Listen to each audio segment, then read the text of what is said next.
Well, good morning, good afternoon, good evening. I say that every time, and I'm really pleased that wherever you are in the world, you are joining Phoebe Francis, my good friend, who is in Dubai. Phoebe, good morning.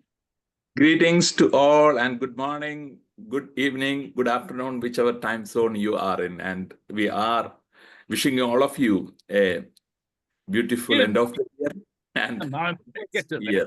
I'm just saying good morning, Phoebe. Oh my gosh, this man takes over. Mohammed, good morning to you. This is a special welcome and a fanfare because Phoebe was trying to take it. Anyway, he wasn't. We're all living these beautiful days, and very good morning from Bahrain. Now, Phoebe has let the cat out of the bag. You know that expression? He has told the world that we're coming to the end of the year 2024. Coming to the end of the year. Now, we don't know, of course, when you, as listeners and viewers, will be listening or watching us. We are recording this at a time when it is on the edge of the new year 2025. Now, Phoebe has come up with a wonderful idea, together with Mohammed, about what we should talk about in this conversation today. So, Phoebe, what are we going to talk about today? Yeah, when we wrap up an year, it is always good to have a look back to look forward. So, what can we do in this stage? And as Mohammed suggested, how, from a leadership perspective, it is a time for renewing our vision to move forward. So that sometimes reflecting will be definitely helpful. And in that reflection process, we can definitely focus on what can we do better. So Whoa, that whoa, is whoa, something. wait, Phoebe. I suggested feedback, but I only like giving feedback. I don't like receiving feedback. Okay, just to, yeah. And there's a reason why. Oh, Tell me okay. more. Mohammed, tell me more.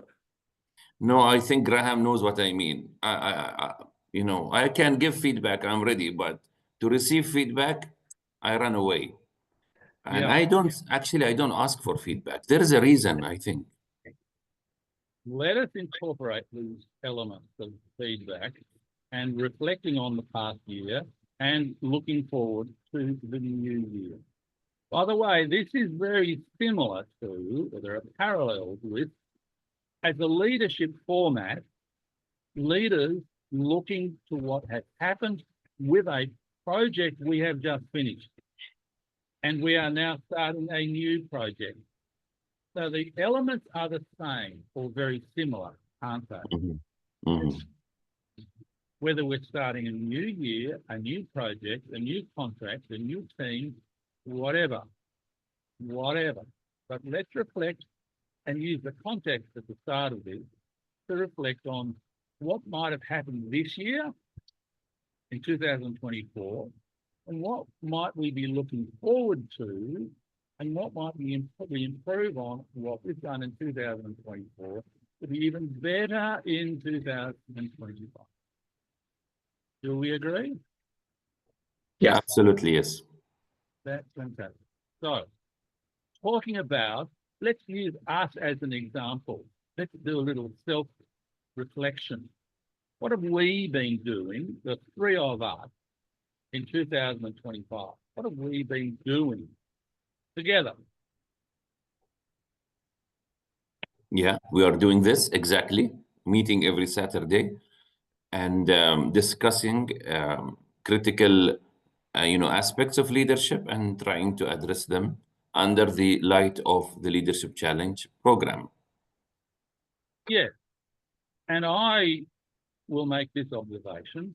We had some shaky start, didn't we? Sure. I'm sure that there are things that we would like to have done better. And we still kind of have that we would like to do things a little better. So we're looking to the future in terms of what we are creating every week and doing it in a way that is going to be hopefully better for the people who are hopefully watching or listening to what we're doing. We can call this continuous improvement, if you like. But in terms of the leadership challenge, we regard this as being, we've achieved this, This is how we did it. This is what we learned. And we see ways of making improvements next year, because always, correct me if I'm wrong, always our purpose in this. We could even say this is our vision as well, that we want people who are listening to what we are sharing to learn from us, to learn how they can become better leaders, that we can give people specific examples, not theory at all. The leadership challenge is not theory. It's very, very practical. And what we have done that's very positive, I believe, this year, is we've talked about specific workplace situations every week. And hopefully this has given people an opportunity to learn from those workplace situations and make improvements. You know, I've often said that we don't just talk about the why something should be done, but importantly, how something should be done. We can always give lists of why this and why that and what. No, certainly once we understand the why in any learning space, we need to know why we're going to learn something, but we need to talk about the how. How are we going to make it better? And we are always looking to make it better. Mhm. So, any other comments about what we have done and what we are hoping to do in 2025? Well, I like how you crafted it because we are talking about feedback, but I don't have comments about what we have done. I have comments about how you actually presented this mini report, because it was very professional. And since we are talking about feedback, feedback in its essence is an observation. And if we use the language of observation rather than, what feedback might, entail, like there will be something, even after the observation, I feel something is coming in the line. I think there will be also opinions. I think there will be also evaluation and also criticism. And the observation is only the beginning. But if we really do a good job in observation, like the one you did, rarely do the receiver of feedback will need actually any criticism, because observation is enough. Then the feedback becomes perfect. Thank you. I've got some comments, but I want to hear from our wise man sitting on my right-hand side. Phoebe, your comment so far. I felt like you are modeling the way in the process. That's the word which come to my mind, and creating an environment of, we are open, and and one thing which I experienced is creating a space in that catch-up process with us in this environment. I am ready to hear from you what kind of feedback you have, the observations you have, and that shows the vulnerability as a leader in this space where you are open, and that actually makes us open in that process where the psychological safety become evident and visible. Thank you. Look, this word feedback, which is so often used in the workplace, and I think often overused and not used the right way. I'll come back to that in a moment. But what has occurred to me is a process that I think uniquely, I don't know of anybody else in my capacity as a certified master running training programs for facilitators for the Leadership Challenge. I don't think anybody else does it this way. But Mohammed particularly, if you can cast your mind back to the time when we did facilitator training for you and others in Bahrain. There's one part of the facilitator training which is critically important, and that is where the participants, such as you, Mohammed, give a presentation in the workshop. I allocate a part of the Leadership Challenge for you to deliver to the group. And when each person individually has delivered that, I then say to the group, who are colleagues, you are at the same level. You don't know so much about what is going on, about what's required, but because you're all at the same level. But I say, I want you to now comment favorably, positively on what you've just seen. Oh, well, it was very clear. It was motivational. It was inspiring. He understood the topic. He was, okay, this is really good. And then if someone ventures into, but he should have done, and I said, whoa, just a minute. Thank you very much. I want to hear the positive. And in this case, I want the people who are in the context of learning, as you were, Mohammed, get from your colleagues at that level, their positive response to what you've done. Then I will comment on the areas that I would like you to improve on. And the reason I do, there's a couple of reasons I do this. One is that your colleagues in that environment may not exactly know or correctly express how you can improve what you're doing. And I leave that for me to do because I know what I want you to do and how I want you to improve. And I don't believe that it's really fair for people who don't have the knowledge to be able to give feedback in that way that's potentially less than positive.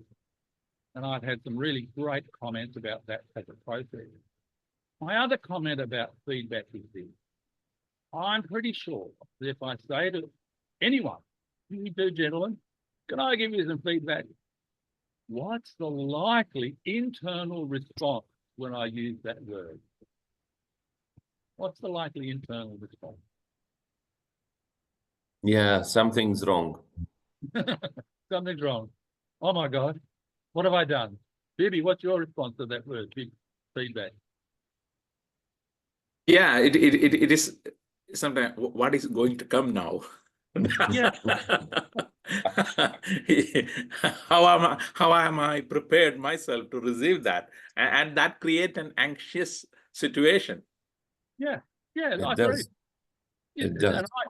And I actually don't really agree with the term, but it's constructive feedback, which is really like, I have a license to be able to hit you over the head negatively with the intention of improving what you're doing. But this may be painful for you in receiving what I'm about to say. And what mindset does someone have when they are thinking this might hurt? These words that are going to be shared with me I might not agree with them. And like the people in the workshop that I gave you the example of earlier, this person may not have the knowledge or the experience to give the right sort of comment about what's required. So here's what I do. I will say, and this is what I encourage in my workshop, I would like people, instead of using that word feedback, to say, maybe, can I make a suggestion? What's the likely response when your leader, who you have a relationship with, says, can I make a suggestion? Yeah. And I know that you want to do a really good job, don't you?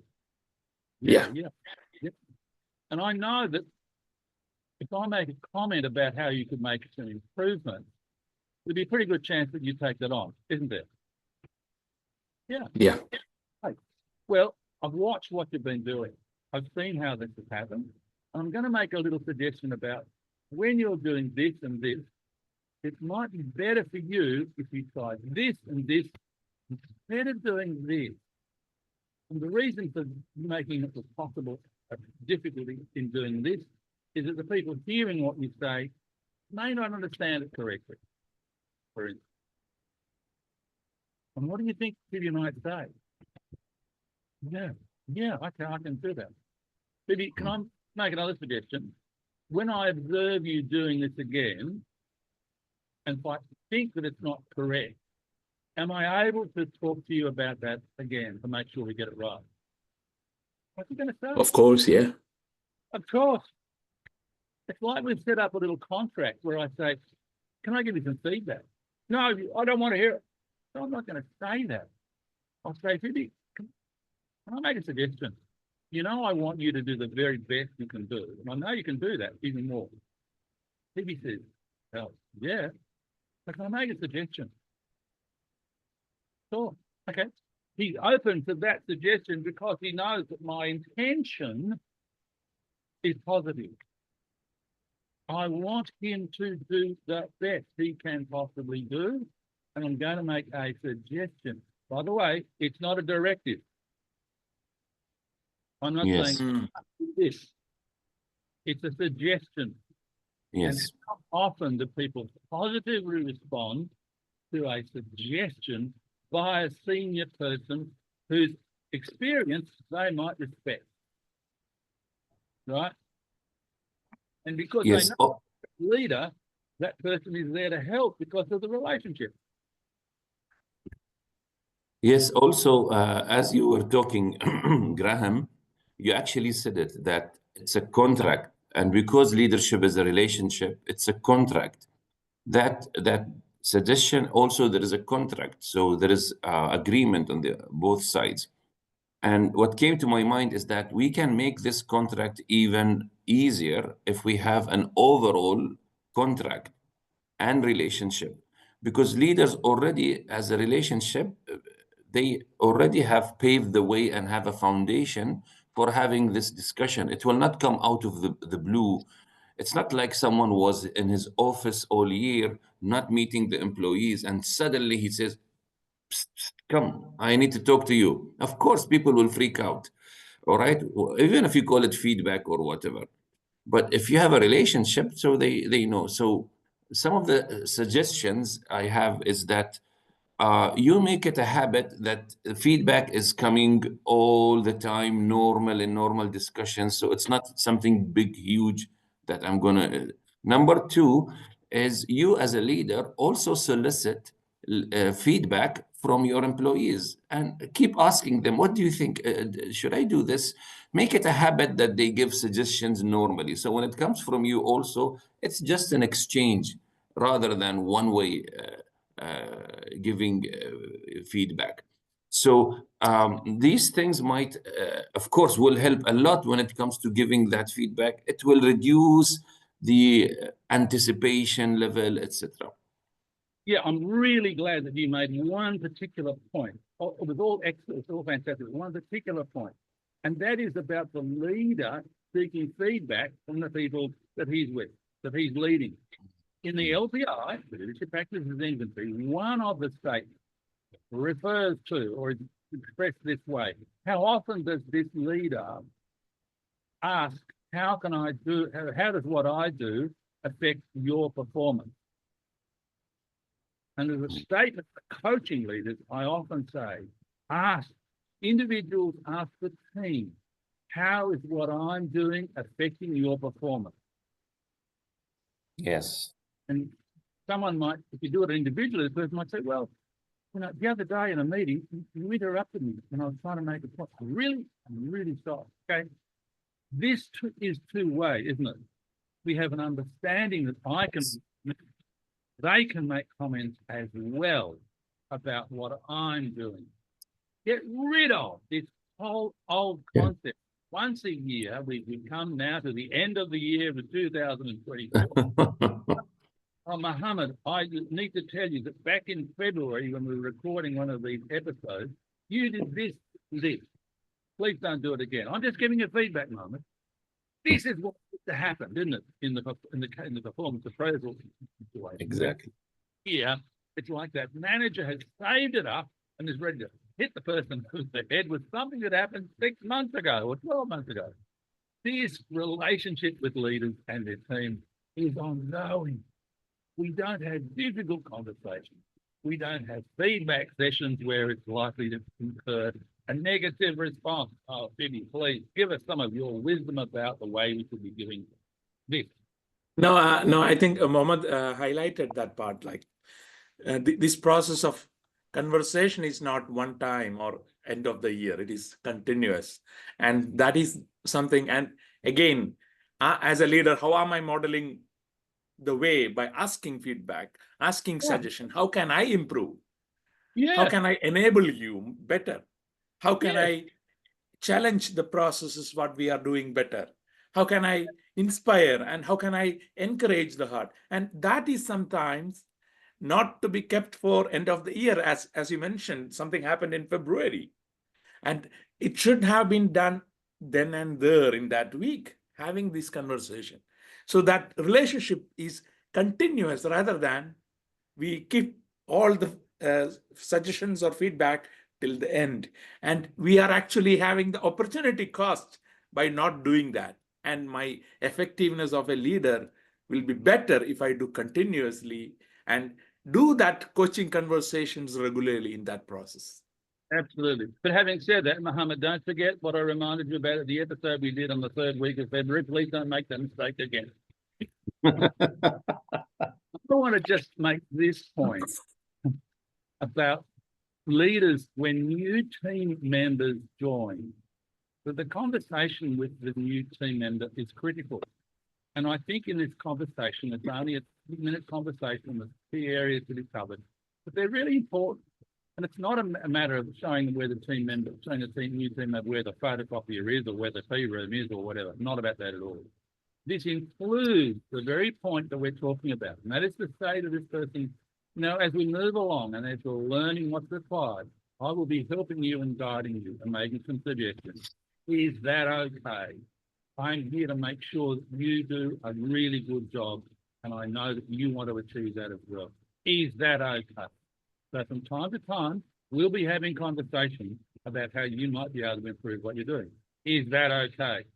3 questions that I said, is that okay? And I'm guaranteeing you now that the person I'm asking that to is not going to say, no, it's not okay.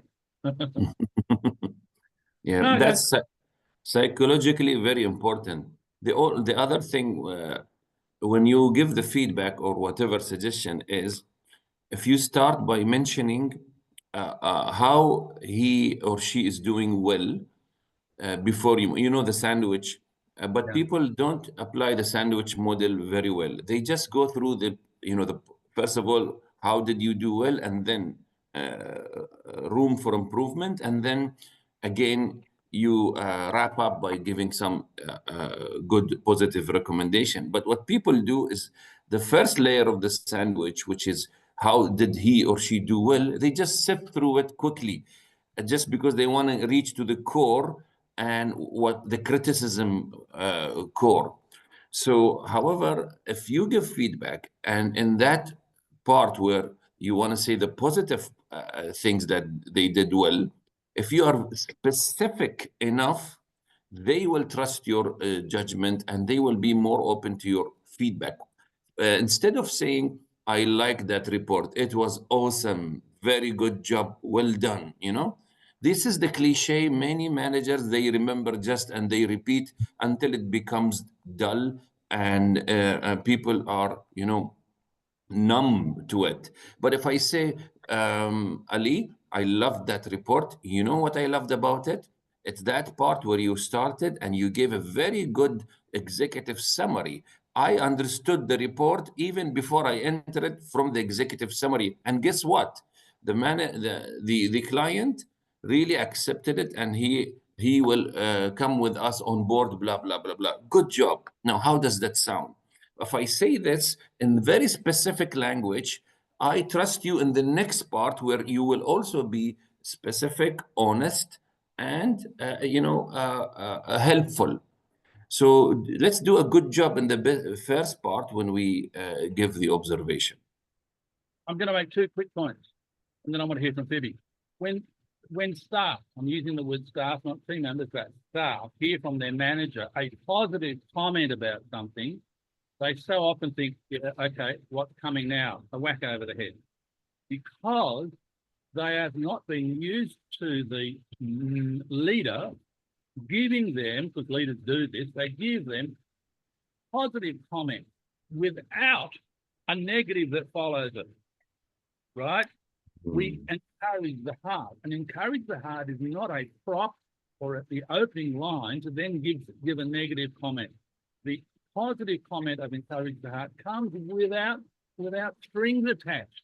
If I genuinely appreciate and know that you've done a really good job, as you've just said, that's fantastic. I will say that all the time. So the team members are not expecting when they hear something positive that's going to be followed with a clap over my ear because I didn't do something right. That's the 2 things that I think are really, really important. If the leader is giving positive encouragement all the time, the person's not going to be thinking, well, I'm going to get a negative comment soon because this is a sandwich. I know what happens with the sandwich. So give Yes, those encourage the heart genuinely and meaningfully. yes, yes, beautiful. Yeah, on top of that, which again, am I giving the suggestions which is enabling others, or is it disabling others? Now that is critical, not only in work, in home also. For example, when you have something being prepared, or when you are doing, and when your son or daughter who is doing, when I give a feedback to them, will they be enabled or will they be disabled? And we can see that from their reaction then and there. And that is critical when a leader is interacting in work or otherwise at home context. What comments, what words am I using? How is that impacting the people around me, their environment, their mindset? Can I create an open mindset in that space where it also encourages the heart? So that have a huge impact and that is where the power of words come in. Phoebe, you know, I know one of the things that I do about you is that you always have an open mind to what you're doing, and you are always welcoming new suggestions. So can I make? Okay, I was kind of mocking something up a little bit there, but you understand exactly in that context what Phoebe was suggesting. The words that I say are going to have that person open to the discussion about how they can make improvement. But please, let's move away from this word feedback. Oh, because it's what we say, the words that we say create an impact by that word can be negative based on a previous experience. And we can think, I don't want this feedback. That's not very good for me. So we're coming now to the new year.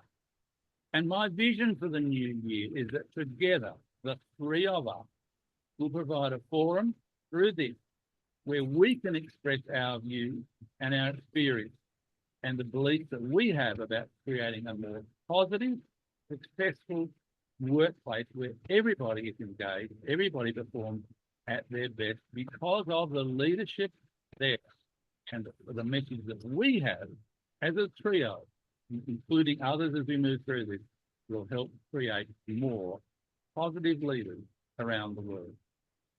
That's my vision as we move forward with you, gentlemen, in 2025. Yes, for that vision. Yes. And as we approach the end of the episode, end of the year, we are also open for feedback, or, Yes. the definition of. Yes. And when we talk about, I promise I won't cry, gentlemen. We must be open to feedback. So let's all say, I hope for each of you, it's a successful and very happy and healthy year ahead, 2025. Wish you a happy new year, all of you, and let's stay in touch. We're not far away. We'll see you on the other next year, actually, next Saturday. Thank you, Vivi.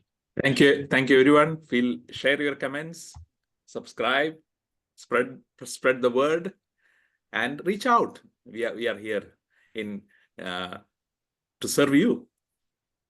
And to all of you who are listening, I hope that 2025 is a successful, happy, and healthy year, and there is peace in this world that we are living. Thank you, gentlemen. Thank you.